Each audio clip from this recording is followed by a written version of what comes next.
Evangelho de Mateus capítulo 7, do verso 24 ao 27, diz assim: todo aquele, pois, que escuta essas minhas palavras e as pratica, assemelhá-lo-ei ao homem prudente, que edificou sua casa sobre a rocha, e desceu a chuva, e correram os rios, e assopraram os ventos, e combateram aquela casa, e não caiu, porque estava edificada sobre a rocha. Aquele que ouve essas minhas palavras e não as cumpre, compará-lo-ei ao homem insensato, que edificou a sua casa sobre a areia, e desceu a chuva, e correram os rios, e assopraram os ventos, e combateram aquela casa, e caiu, e foi grande a sua queda. Irmãos, hoje é o nosso último estudo, acho que o 18º, 19º, o Sermão do Monte. A gente está encerrando hoje essa sequência de estudos, onde nós abordamos os mais diversos temas, os mais diversos assuntos, dentro desse sermão tão rico, que foi ministrado a princípio, genuinamente para o povo judeu, para prosélitos, para judeus, pessoas que cumpriam a lei, que guardavam a lei, que esperavam o Messias, mas que quase que na sua totalidade, ele é aplicável perfeitamente aos seguidores de Cristo, aos cristãos convertidos realmente. Eu digo quase na sua totalidade, deixando de lado algumas coisas concernentes a algumas práticas judaicas que se encontram aqui, que nós não vamos citar, mas mostramos no decorrer dos estudos. Mas esse sermão, ele além de tratar da questão moral, ética, social, jurídica, cívica, pessoal, religiosa, ele também trata, acima de tudo, da questão espiritual. E depois de tantas informações, depois de tantas instruções, exortações, para o bem daquelas pessoas, para o bem, repito, social, cívico, para o bem religioso, para o bem espiritual daquelas pessoas, Jesus vai concluir esse sermão falando exatamente o que não poderia deixar para se concluir um sermão. É incrível a sabedoria que o nosso mestre usa para fechar esse sermão, para concluir esse sermão, a forma como ele se conduz nesse momento. Porque aqui ele fala de escuta do que ele falou, aqui ele fala de prudência sobre o que ele, de prudência, os ouvintes terem prudência sobre o que ouviram da parte do mestre, e a questão da prática ou da não prática, e as consequências que isso acarreta, as consequências que acarreta a prática da palavra, das instruções do Senhor, e as consequências que acarretam, que seguem a não prática das palavras do Senhor. Aqui Jesus, ele finalizou comparando aquelas pessoas que o estavam ouvindo como casas, como edifícios que foram construídos pelo próprio homem, construídos pelo próprio indivíduo que estava ali, porque somos nós quem construímos no dia a dia, irmãos, a nossa casa, somos nós quem construímos no dia a dia as nossas vidas, através das nossas obras, através daquilo que vivemos, através daquilo que praticamos, assim nós estamos construindo a nossa vida. Já foi dito pelo apóstolo Paulo, que Cristo era uma rocha angular, e que todo edifício que quisesse estar bem alinhado, deveria alinhar-se a ele, alinhar-se aos seus ensinos, à sua doutrina, aquilo que ele manda, aquilo que ele ordena, aquilo que ele diz. Já foi dito também que Cristo, ele é o alicerce, onde todo edifício bem construído, permanece como um templo santo para o Senhor.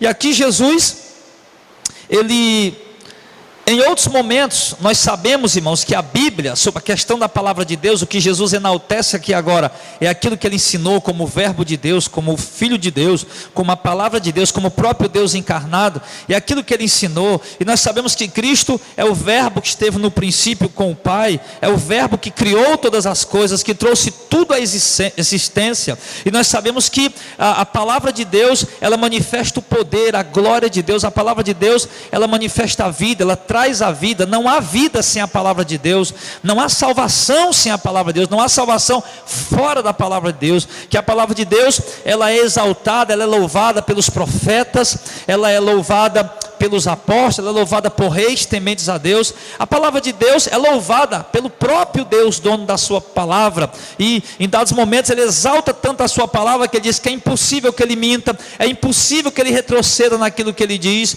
que aquilo que ele promete, aquilo que ele diz, ele certamente fará, ele certamente executará. Então nós vamos encontrar várias passagens na Bíblia exaltando a palavra de Deus, enaltecendo a palavra de Deus. Havia um temor na antiguidade, um temor tão grande pela palavra de Deus, que pessoas, quando iam falar a palavra de Deus, eles falavam com tanta reverência, com tanto respeito, com tanta honra. Havia nas sinagogas judaicas um local exclusivo para se guardar os rolos da lei. Havia uma pessoa exclusivamente responsável para guardar aqueles rolos, aqueles livros que continham a palavra de Deus. Tão grande era a reverência que se dava à palavra de Deus, e no fato dela estar escrita, eles devotavam também reverência, respeito àquele papel, aquele objeto que continha, as palavras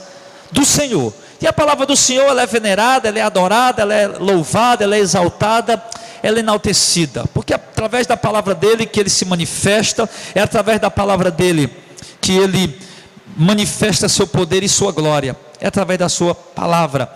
E aqui nós vemos Jesus exatamente falando sobre a palavra, sobre o que ele ensinou, sobre o que ele disse. E Jesus, ele coloca da seguinte maneira, ele diz que nós temos escutado a palavra de Deus, mas como nós temos escutado a palavra de Deus? Nós temos escutado a palavra de Deus com desleixo, nós temos escutado a palavra de Deus com a devida atenção. Nós temos parado de fato para escutar, para ouvir as palavras do Senhor. Isso nós sabemos que muitas pessoas fazem. Muitas pessoas ouvem a palavra de Deus, muitas pessoas até leem a palavra de Deus, até estudam a palavra de Deus, até pesquisam sobre a palavra de Deus, e alguns até se metem em debates sobre as questões da palavra de Deus. Sim, mas a grande questão aqui, dada por Jesus e até pelos apóstolos de Cristo, não é apenas o conhecimento da palavra de Deus, não é apenas o estudar, o pesquisar, o conhecer a palavra de Deus. O próprio apóstolo Paulo, em Romanos 2, verso 13, disse que justificados não são aqueles que conhecem a lei, ou seja, a palavra de Deus, mas justificados são aqueles que a praticam, são aqueles que a temem ao ponto de praticar. Então aqui, irmãos, eu vou ministrar da seguinte maneira, fazendo um paralelo entre os textos que se contrapõem um ao outro. Eu pergunto a você, você tem escutado a palavra de Deus? E você vai dizer, sim, eu tenho escutado. Os católicos têm escutado, os espíritas têm escutado, os evangélicos têm escutado, os assembleianos, os batistas, os presbiterianos, os missões de fé. Sim, todos temos escutado a palavra de Deus. A segunda coisa que ele coloca, temos escutado, irmãos, o que temos feito após escutar, ouvir a palavra de Deus, é o que ele coloca, temos praticado a palavra de Deus, ou não temos praticado a palavra de Deus? Isso é uma questão muito séria. Uma mulher chegou para Jesus em Lucas 11, 28 e disse, Senhor, bem-aventurado o ventre que te trouxe ao mundo e os peitos que te amamentaram. E Jesus disse, a resposta foi o quê? Antes bem-aventurados são aqueles que ouvem a minha palavra e as põem em prática. Nós vemos Tiago, por exemplo, no capítulo 1, do verso 22 ao 25, falando sobre a prática da palavra de Deus. E Tiago diz que quem ouve a palavra de Deus e não a põe em prática é como um homem insensato, que olha o seu rosto no espelho e quando se vai, logo se esquece de como é. Ele diz que assim é o homem que ouve a palavra de Deus e não a põe em prática. Ele diz que ele é insensato. Mas em seguida ele diz que o homem que ouve a palavra de Deus e a põe em prática, ele disse que esse é próspero, é prudente, é próspero, é feliz naquilo que realiza. Por quê? Porque pratica a palavra do Senhor, porque se conduz com o temor do Senhor, com o temor da palavra do Senhor. Sabe que a palavra de Deus não é algo banal, não é algo supérfluo, não é algo transitório. Sabe que a palavra de Deus é fiel, é justa, é digna de confiança e é verdadeira. E ele diz que o homem que ouve a palavra é prudente, é feliz, é próspero. Tiago fala disso no seu livro. E aqui Jesus está ensinando, e esses homens, eles reverberaram aquilo que aprenderam de Jesus sobre a questão da prática da palavra. Afinal de contas, se nós formos lá para 2 Tessalonicenses capítulo 2, no verso 1 e no verso 8, no capítulo 1, aliás, no verso 8, ele diz que o Senhor virá tomando vingança dos que não conhecem a Deus e dos que não obedecem a sua palavra. Ou seja, ouviram a palavra, conheceram a palavra, aprenderam a palavra, mas não praticaram a palavra. Por isso Jesus, irmãos, ele é enfático aqui em dizer que o homem que ouve a palavra de Deus e a põe em prática, Jesus o assemelha a um homem prudente, que cava fundo para poder construir a sua morada, para poder construir a sua casa, a sua vida. Você tem cavado fundo para construir sua vida? Você tem cavado fundo para edificar a sua casa? Em que está edificada a sua vida? Num dogma religioso? Numa placa denominacional? Ainda hoje eu recebi um áudio de uma irmã da nossa igreja, que diz que conhece pessoas que estão numa igreja herege, e o pastor lá está fazendo um monte de coisa, escandalizando as pessoas, e ela, quanto mais fala para aquelas pessoas, quanto mais explica para elas, mais elas se endurecem. Mas elas se endurecem e se obstinam a continuar seguindo o erro, a continuar seguindo o homem, a continuar seguindo a placa, a continuar preso a um dogma, a continuar preso a uma função eclesiástica. E Jesus, irmão, não está dizendo que bem-aventurado é quem tem um crachá de pastor, bem-aventurado é quem tem a carteira de dizimista, bem-aventurado é quem tem o nome escrito no hall de membros do Ministério Missão de Fé. Não, ele está dizendo que bem-aventurado, o feliz, o prudente, próspero é aquele que pratica a palavra do Senhor, que cava os alicerces, que entende que Cristo é uma rocha, que entende que Cristo é a rocha sobre a qual ele deve edificar a sua vida, sobre a qual ele deve construir a sua vida, a sua casa, o seu lar, a sua família. É uma rocha sobre a qual ele deve educar seus filhos, é uma rocha sobre a qual ele deve testemunhar com a sua vida para a sociedade. E quando se fala de cavar, irmão, está se falando de esforço. Não é esforço para ser salvo, esse esforço Cristo já fez para nós, mas é o esforço da obediência, o esforço para obedecer, porque afinal de contas, o guardar a palavra, obedecer a palavra, requer de nós renúncia, requer de nós dedicação, e renúncia e dedicação significa, de alguma forma, esforço. Não para que estejamos cavando à procura da nossa salvação, não, a salvação já nos foi dada gratuitamente. Mas se de fato nós somos salvos, somos selados pelo Espírito e salvos pela graça, e Deus habita em nós, e a palavra de Deus habita em nós, obviamente que nós cavaremos fundo, cada vez mais, edificando nossa casa sobre os ensinos de Cristo. Eu lendo o livro que o Anderson me emprestou, Conhecendo os Pais da Igreja, eu cheguei numa personagem chamada Perpétua, uma jovem de 21 anos de idade, mãe de uma criança com poucos meses de nascido, que ainda amamentava, filha única, fêmea de um pai importante na sociedade romana. E aliás, na sociedade romana naquela época, no terceiro século, por volta do ano 200 e pouco, os homens, o pai da casa, ele tinha soberania absoluta sobre a vida ou morte dos filhos. Por exemplo, quando um filho nascia, ele tinha o direito de escolher, era colocado o filho aos seus pés, ele tinha o direito de escolher se aquela criança vivia ou morria. E principalmente quando era mulher, ou quando tinha algum defeito físico, alguma deficiência.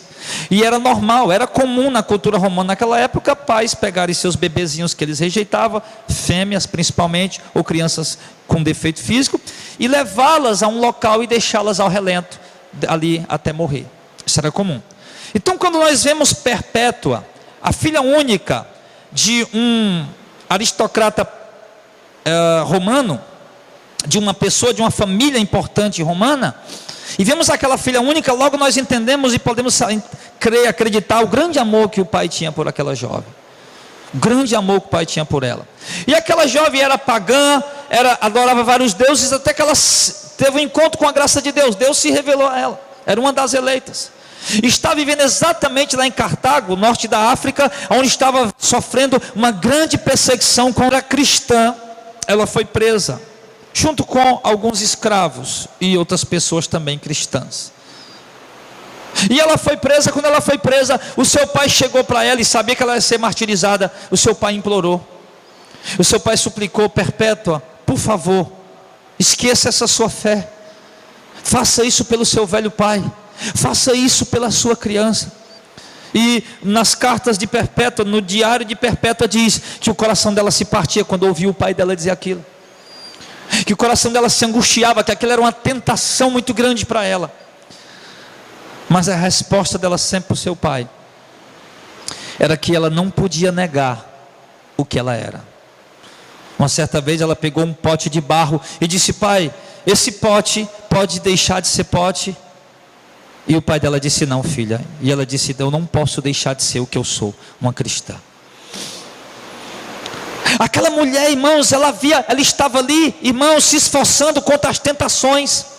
Ela estava ali batalhando, lutando contra as tentações que tentava levá-la a negar a Cristo, porque negar a Cristo era diferente para nós aqui. Negar a Cristo naquele momento, aliás, ia valer a vida dela, ia valer a soltura dela. Para mim, se eu negar a Cristo agora, as autoridades não vão fazer nada comigo. Se eu confessar a Cristo também, ninguém também vai fazer nada comigo. Mas no caso dela não. No caso dela, ela estava presa, exatamente porque cria em Cristo, havia edificado sua casa sobre a rocha, sobre a palavra de Cristo, e bastava que ela negasse a Cristo e prestasse culto ao imperador. Ela era solta para criar o filho dela, que tinha poucos meses de nascido, e ficar ao lado de seu pai. Que o seu pai, no dia do julgamento de Perpétua, tão desesperado que ele estava, que ele fez tanto barulho lá no julgamento, que ele acabou sendo açoitado pelas autoridades romanas, porque estava perturbando o julgamento.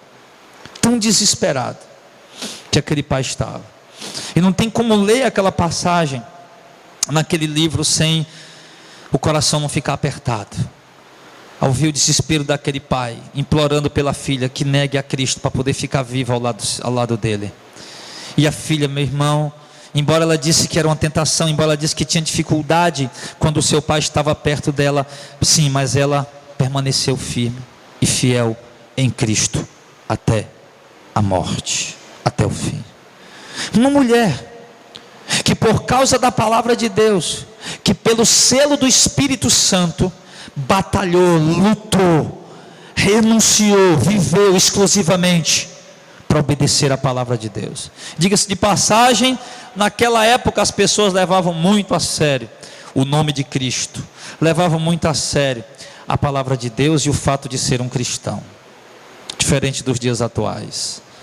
Mas o fato, querido, é a pergunta que ecoa para nós essa noite: será que nós temos edificado nossa casa sobre a pedra? Será que nós temos edificado nossa casa sobre a rocha? Será que nós temos agido com prudência? Prudência quer dizer obedecer a palavra de Deus. Prudência quer dizer, no contexto aqui, é viver a palavra do Senhor, viver aquilo que o mestre ensinou. O mestre ensinou aqui, no contexto do Sermão do Monte: quem bater tua face direita, dá também a esquerda. Quando jejuar, não jejua para os outros verem. Quando der esmola, não dá esmola para os outros verem. Se alguém te obrigar em uma milha, vai com ele duas. Então fazer e buscar, quando fores orar, entra no teu quarto e busca o teu pai em secreto. Teu pai que vem em secreto te recompensará. Tudo isso a cultura judaica, o judaísmo fazia diferente. Fazia para se mostrar, fazia para se exibir, fazia para aparecer. E Jesus ensinando, e aliás, né, e a própria lei dizia que se a pessoa ferisse numa face da pessoa, a pessoa tinha o direito de feri-la novamente, de revidar, de retrucar. E Cristo aqui ensinando preceitos diferentes, ensinando coisas diferentes, ou vamos dizer, um ensino diferente, uma doutrina diferente, uma vida de prática piedosa, religiosa diferente do judaísmo, que só pensava no fazer para se exibir, no fazer para se mostrar, e estava disposto a revidar qualquer afronta. E Jesus ensinando a paz, ensinando a andar pela fé, a serem humildes, simples, piedosos, a serem relevantes, a aprender a relevar as coisas, não guardar mágoa, não guardar ressentimento, não revidar afrontas.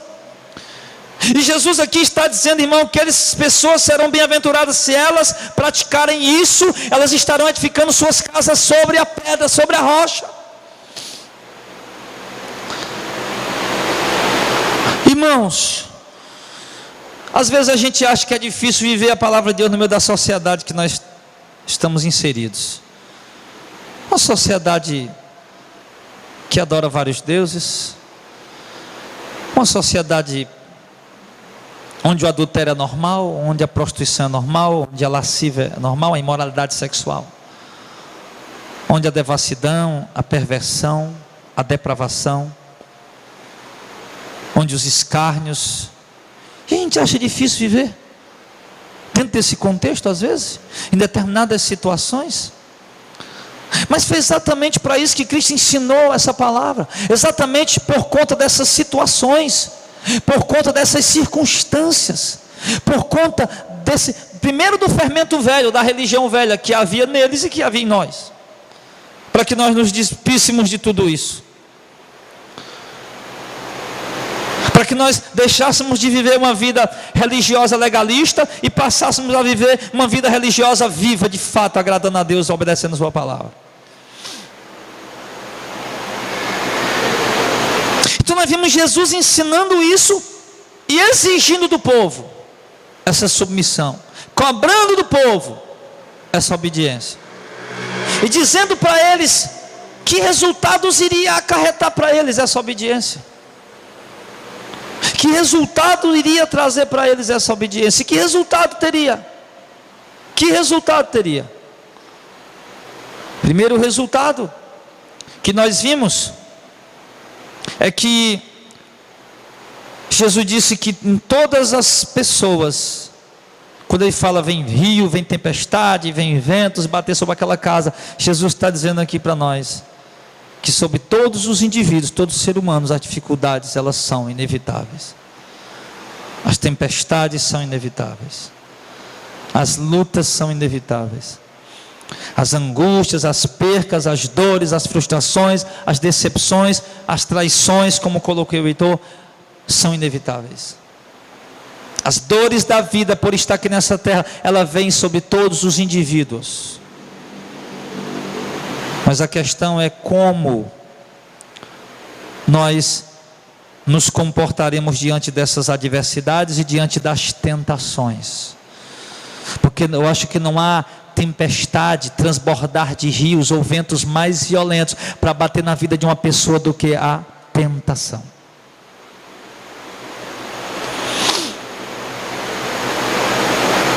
E quando se fala de tentação, não se fala apenas da questão sexual. Quando se fala de tentação, isso abrange tanta coisa, até mesmo coisas corriqueiras do nosso dia a dia. Um momento de estresse, um momento de irritação, um momento de chateação, um momento de oportunidade para fazer algo errado. Como uma pessoa falou para mim, que um determinado irmão estava pensando em fazer um gato na sua casa, porque a energia estava dando muito alta e a família dele consumia muita energia. A tentação de se beneficiar com algo que é ilegal. A tentação, ela vem nas mais diversas formas, mas ela sempre vem, por mais simples que pareça para mim e para você, a tentação na vida de outrem. Contudo, a tentação, meu irmão, sempre quando vem na nossa vida, na vida mesmo da outra pessoa, ela vem sempre com o ímpeto de um vento forte. Ela vem sempre com o ímpeto, com as forças do transbordar de um rio, das águas. E Jesus disse que isso vem sobre a vida de todos. Mas Ele disse que aquele que está edificado com a sua vida em Cristo, nos ensinos de Cristo, da palavra de Cristo, nas horas da tentação ele permanece firme, ele permanece em pé.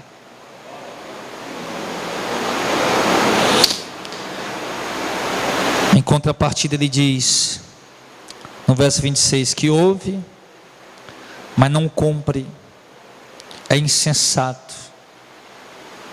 que edifica sua casa sobre a terra, sobre a areia, ou seja, tem apenas uma vida religiosa, simplesmente, meramente uma vida religiosa construída sobre a areia. Ele não cavou, ele não buscou lá no fundo onde está a rocha que é Cristo. E ele construiu a sua casa sobre a areia, porque foi imprudente e ouviu e não guardou. Ouviu e não praticou. Ouviu e não obedeceu. E parece que tem gente que quanto mais ouve, nas oportunidades de fazer coisa errada, vão fazer. Parece até que tem gente que só não está pecando porque não teve a oportunidade ainda, mas na hora que o pecado vier, ele vai abraçar. Parece até que tem gente que só não pecou ainda o pecado em todas as suas vertentes. Só não pecou ainda, só não botou o gato no relógio ainda, porque ainda não recebeu uma proposta, ou porque não sabia que podia botar. Aí pegou a ideia do pastor Jardel hoje, pregando, e vai botar o gato na casa dele.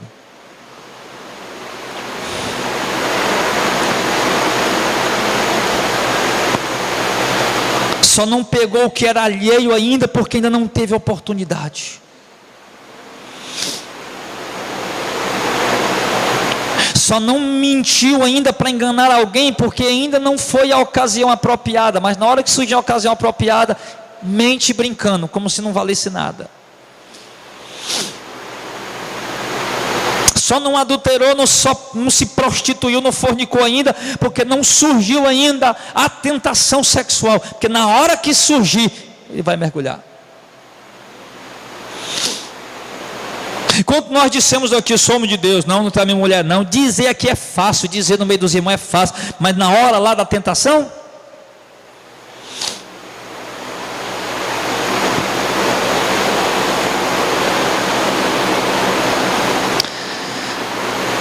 então ele diz, tem pessoas que estão edificadas sobre a areia.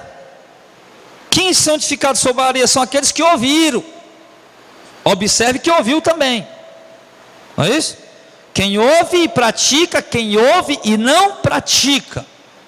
É aquilo que Paulo disse em 2 Tessalonicenses 1:8. Tomando vingança dos que não conhecem e dos que não obedecem. Não obedece por quê? Porque obviamente ouviu para não obedecer. Como é que alguém vai obedecer algo que ele não ouviu? Esse aí está enquadrado nos que não conhecem. Os que não conhecem vão ser condenados também. Mas os que não obedecem são os que ouviram, mas não praticam.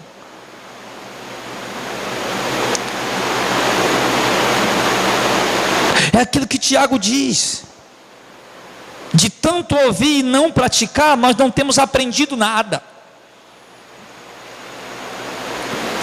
De tanto ouvir e não viver, somos ouvintes esquecidos, porque não temos praticado e não temos aprendido. São pessoas que ouvem, mas que são responsáveis por edificar suas casas sobre a areia. Ele chama de insensatos, negligentes, que têm ouvido a palavra, conhecido a palavra,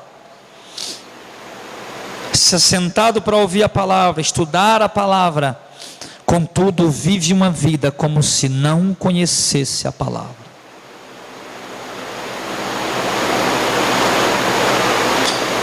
Vive uma vida como se nunca tivesse ouvido a palavra. Esses são os insensatos.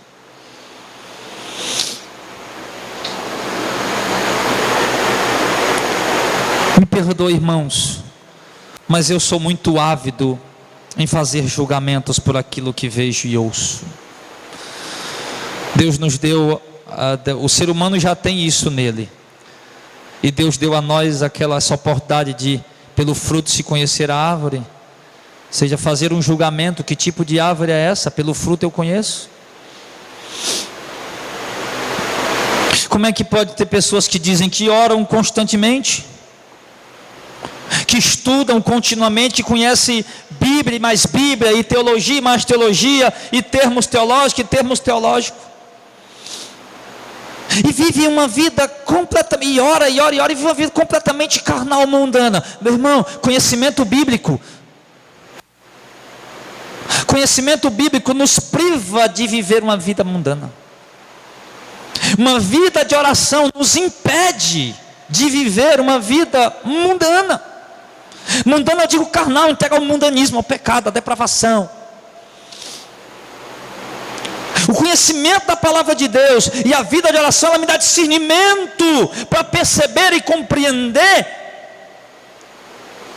as coisas que agradam a Deus e o que não agradam.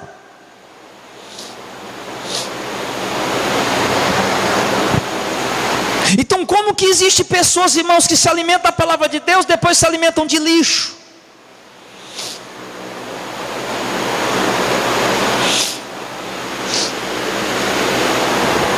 Esses são os insensatos, que não querem cavar para lançar os seus alicerces sobre a rocha. Não, vamos, os acomodados, insensatos, não, vamos construir a casa aqui mesmo sobre a areia. Não, mas se vier uma tempestade, não tem problema, vamos construir sobre a areia. Está tudo bem, nós somos fortes, nós resistiremos. Nós conseguiremos. E Jesus diz: quando vem, ele compara aqui o pecado, a tentação, a um vento impetuoso.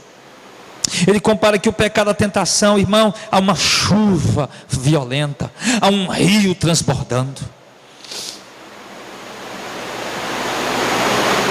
E normalmente os religiosos, que preferem edificar suas casas sobre a areia, porque são insensatos, ouvem, mas não praticam, eles acham que darão conta. Eles acham que darão conta: no dia da tentação eu resistirei, no dia da tentação eu não vacilarei. Que preferem, ao invés de estar com os irmãos, no ambiente com os irmãos, ou amizade com os irmãos, preferem estar nos ambientes externos com amizade de pessoas que não conhecem a Deus, escarnecedores, zombadores. Eu me lembrei de um jovem, isso me levou a lembrar desse jovem. Quando eu morava no interior, tinha um jovem que era muito depravado, e ele começou a vir para a igreja, e diz ele lá que havia se convertido, e começou a ir para os cultos, e começou a participar, e começou a se envolver com a igreja. Mas Quando terminava os cultos, os locais que eles se retiravam, era para onde estavam seus amigos ímpios.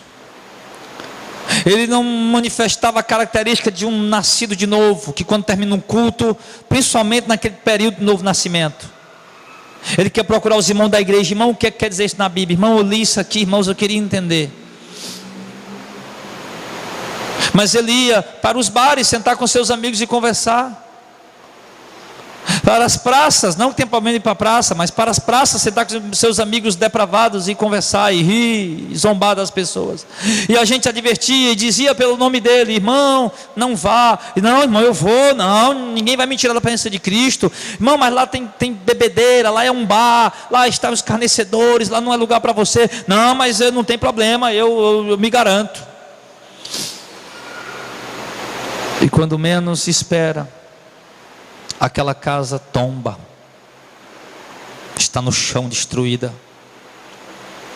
Exatamente por isso, porque ele ouviu e não praticou, mas achou que as suas próprias forças poderiam resistir. Eu quero lhe dizer, meu irmão, que o homem natural, pela força natural, ele não resiste os ventos, as forças das águas, as tempestuosas forças do pecado. E não resiste por quê? Exatamente porque a natureza do homem é inclinada ao pecado. Mas as pessoas insensatas pensam que sim. As pessoas insensatas, elas vivem na igreja, mas elas ao mesmo tempo vivem a vida de pecado e acham que vão ser salvas.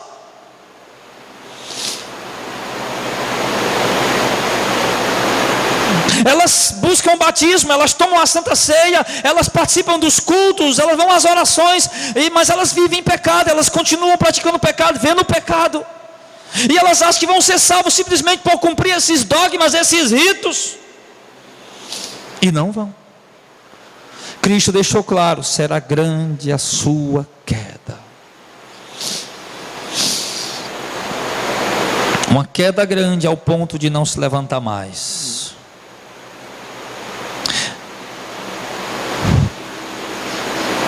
Logo,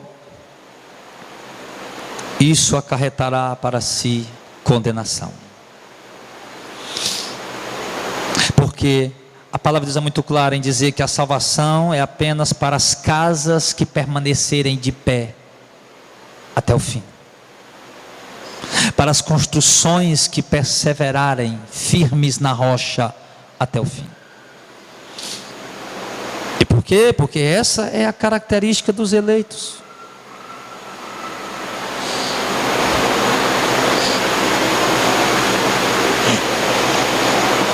Então, na verdade, Jesus não está preocupado em que venham ouvir sua palavra tão somente. Jesus, ele cobra obediência. Só para a gente já ir concluindo, vá lá para Lucas 6.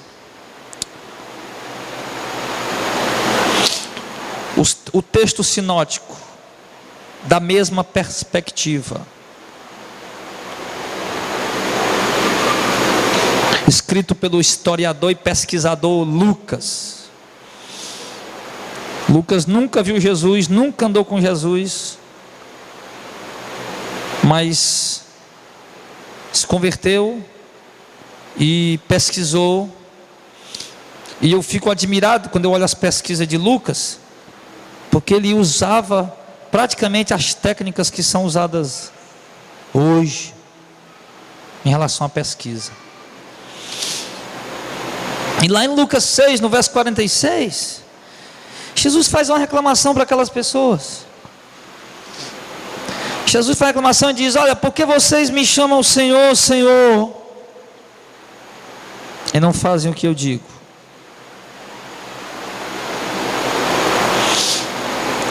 Porque vocês se aproximam de mim e vêm aqui, deixam suas casas, seus lares, seus trabalhos, seus negócios para virem aqui, participar de um culto comigo, ouvir os meus ensinamentos, ouvir minha palavra, contudo não fazem o que eu mando. Vai imaginar o que passa na meio daquele povo. O povo deixava seus afazeres, deixava suas ocupações, andavam quilômetros, milhas ou léguas, conforme queira, para estar lá onde Jesus estava, para passar um dia com Jesus, ouvindo seus ensinamentos, ouvindo sua palavra, contudo para sair dali, para não guardar a palavra dele. Será que isso faz sentido? Não. Do mesmo modo não faz sentido para nós o vestir-nos de uma capa religiosa se não estivermos guardando a palavra do Senhor. Não faz sentido para mim me afadigar com tanto fardo ministerial, com tanto peso ministerial que pesa sobre a minha vida, se não guardar a palavra do Senhor. Não faz sentido para você gastar o dinheiro do ônibus, gastar a gasolina no seu carro, gastar a gasolina da sua moto, sair da sua casa, mesmo que seja perto, ou de outros, pegar 3 ônibus, ou de outros que vêm da região metropolitana, se ocuparem, sair para me ouvir, apenas para preencher o senso religioso, mas não guardarem minha palavra, vocês serão condenados. Quando eu preguei sobre a depressão, disse como tem 3 partes: espírito, alma e corpo. O espírito é a intuição, é a sede da vida, é o local da comunhão espiritual, é onde o homem anela por uma comunhão celestial, com um ser celestial, com um ser soberano, com um ser criador. Uns buscam o espiritismo, outros buscam o catolicismo, outros buscam a macumba, a umbanda, outros buscam a igreja evangélica. Ele quer preencher do espiritual. Então as pessoas estavam ali ouvindo Jesus, porque aqueles judeus eram curiosos. Eles esperavam o Messias, eles esperavam um profeta que anunciaria a vinda do Messias, irmãos. Mas eles estão ali apenas por essa curiosidade. A maioria ali não quer nada com Jesus. E assim está acontecendo, irmão, com essa geração atual. As pessoas correm de um lado para o outro. Há um evento gospel ali, há um evento gospel acolá, há um evento gospel aqui, e as pessoas vão, se deslocam, viajam, gastam, pagam o ingresso, compram seus livros, CDs, DVDs e vão, e mergulham, e se entregam. Quer dizer, tudo isso é em vão, se não obedecerem a palavra do Mestre. As pessoas mergulham e aplicam-se a obedecer os dogmas denominacionais, as exigências estatutárias, os credos religiosos, mas não a palavra de Deus. E é por isso que essa vai ser a geração onde mais pessoas espirituais vão ser condenadas. A geração de mais pessoas que buscam a Deus vão ser condenadas. Uma geração de mais pessoas religiosas vão ser condenadas, onde mais pessoas espirituais vão ser condenadas, porque não querem nada com a palavra de Deus.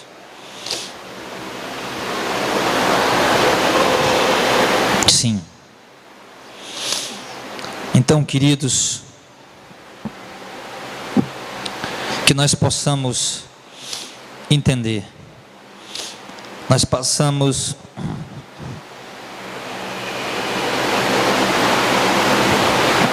dezoito semanas analisando o Sermão do Monte. Para quê? Em vão? Debalde? De graça, sem motivo, sem propósito, apenas dizer: eu fui para o culto.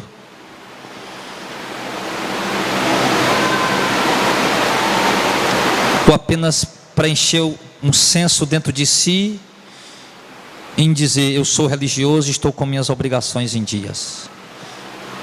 Estou indo para os cultos de ensinamento, estou indo para os cultos de domingo, este mês eu tomei a Santa Ceia.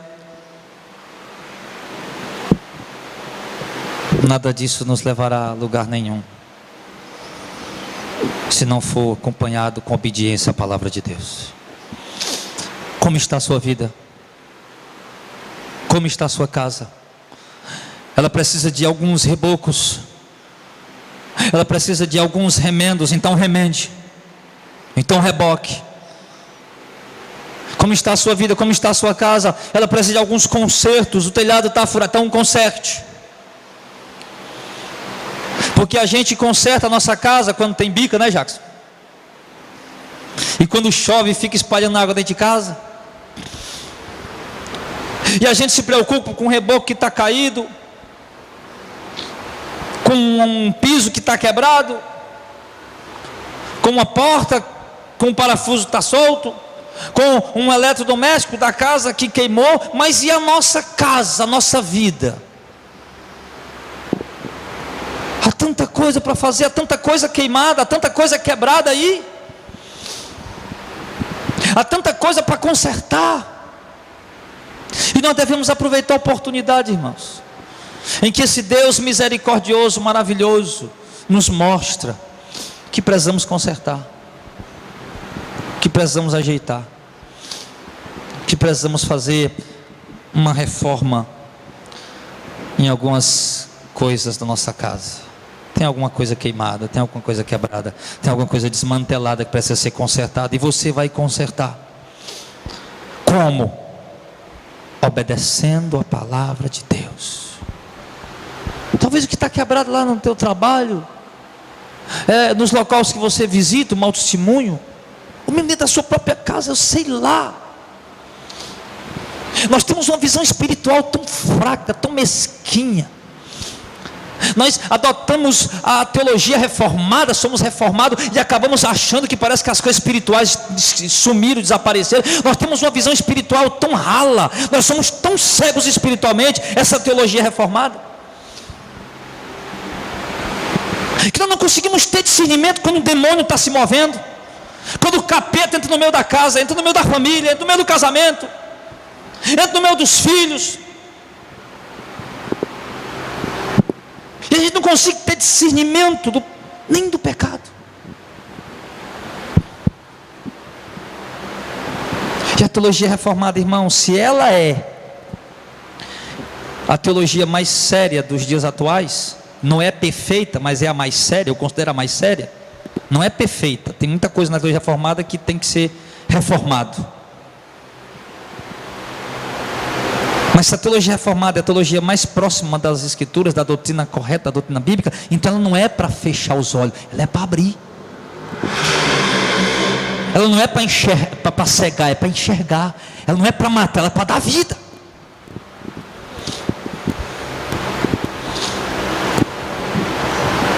Às vezes eu fico dando uma olhada no Facebook, no WhatsApp, eu vejo os irmãos lá, alguns irmãos aí. É tanta frase bonita. De John Piper, David Wilkerson,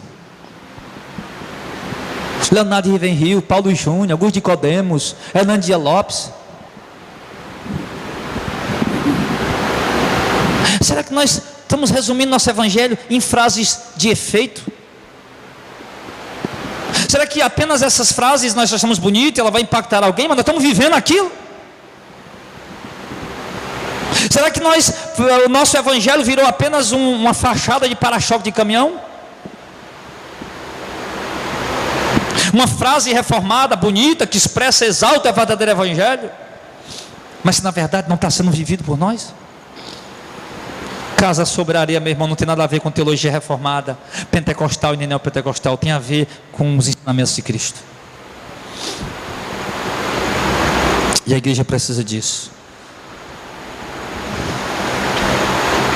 A igreja evangélica precisa lançar seus alicerces fundos na palavra de Deus, e tirar a areia que está cobrindo, tirar a areia, as heresias, as arestas, os galhos secos das falsas doutrinas. Alguém acha que está no caminho da verdade porque, poxa, eu descobri que o dízimo não é obrigatório. Acha que essa é a doutrina que vai salvar a vida dele.